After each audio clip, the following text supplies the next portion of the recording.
Yeah, having a good time. And I can tell by the faces you're making. Oh, you skeptic. I'll be honest with you before we get to John. I'm not. I don't know how to put this. I believe there is something beyond us that we may not or may be able to contact one way or the other. It's never happened to me, but I tell you something. I'm a big Ghost Hunters fan, and I'm completely with him on this because I saw his YouTube interview with the guys who worked in that firehouse. And the guy we're talking about is Marc Carr. He's founder of the South Florida Ghost Research, and he's checked out that old number 3 firehouse. And I did watch that last night on YouTube, John. Lights turning themselves on, things getting tossed around. And, these firefighters are not goofballs. I don't know what they saw. But I think they need an electrician and they need somebody to close the windows. Good morning, John. Good morning, Mike. How's it going? We're doing pretty good, and this is what I tend to lean toward believing something could be going on in there, because these are big burly firefighters. They're not doofuses, and obviously you could tell them by their voices they were moved by what they saw and felt. Yeah, a lot of people had a lot of experiences ever since 1940. They've been every fireman practically there has been experiencing things.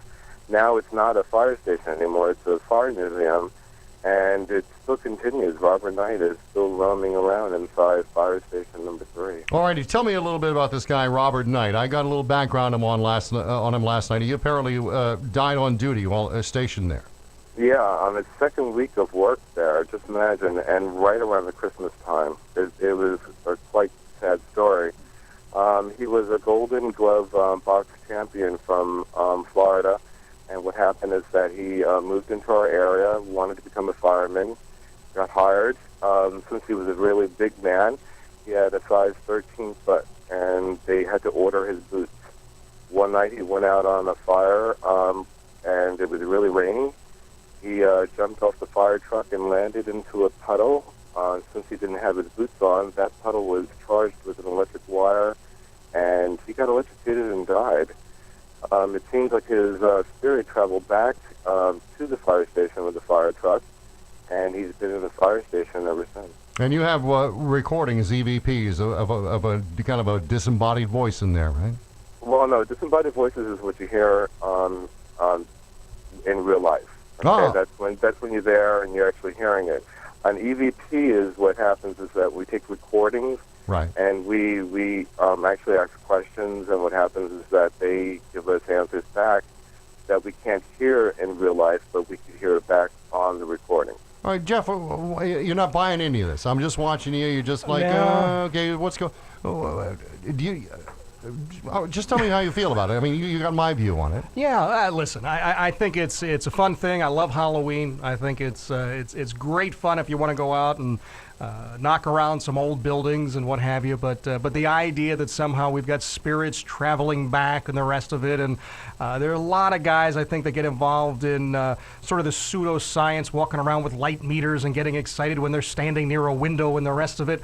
I think it's a great show, and more power to you if you can get people to sign up and take the tour. But no, I'm not buying it. All right. Well, I tell you. Well, go ahead, John, because I was saying I think you got something there. Well, I'm not selling it, and the best thing to do is to listen to them when you hear the EVPs, and maybe you might be more convinced about it.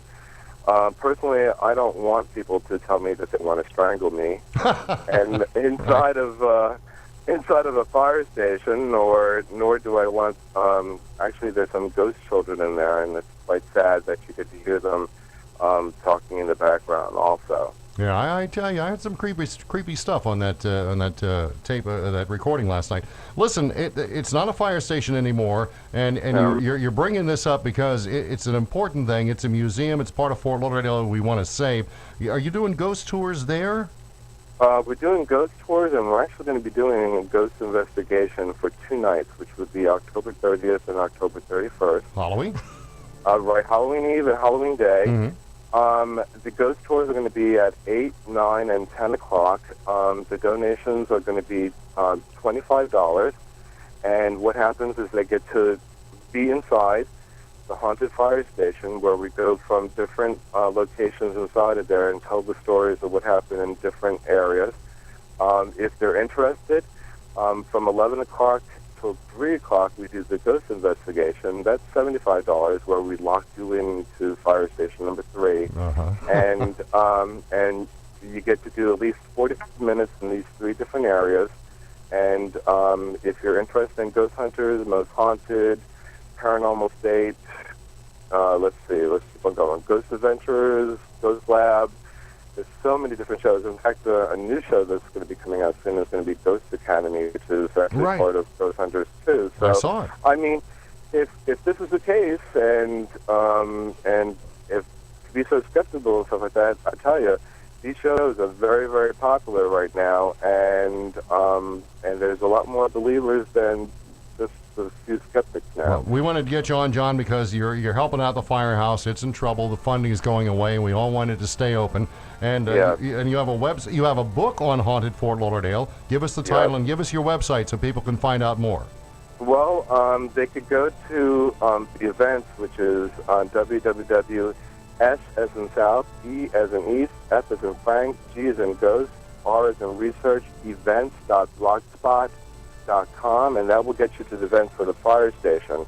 Or you could always go to my my ghost tour site, which is www.forlauderdaleghosttour.com, and that's ghost tour without an S at the end of it.com. And then this way, you could see my ghost tour, which is, starts over by the Cheesecake Factory, ends by the Broward Performing Arts, and then we get a nice air-conditioned trolley ride back to the Cheesecake Factory. Cool. 7 haunted locations. We play EVPs of some of the sounds of the ghosts inside the establishment, and then you get to go home and try to go to sleep later on. All right. John, we got to run, but good for you for helping out the firehouse, and good luck with the ghost tour. Sounds like a great time. Thanks, buddy. Let me give you that again. It's a hard one to figure out. If you go to YouTube, though, and just do a Fort Lauderdale Firehouse number 3 haunted, that video will come up, and it's interesting to watch, and I'll give it to you again. We'll put it on the website. It's SEFGR.blogspot.com. Interesting stuff. Thanks, John. And we'll come back, get some, we're going to talk with Fort Lauderdale Mayor Seiler coming up in just a minute on News Talk 850 WFTL.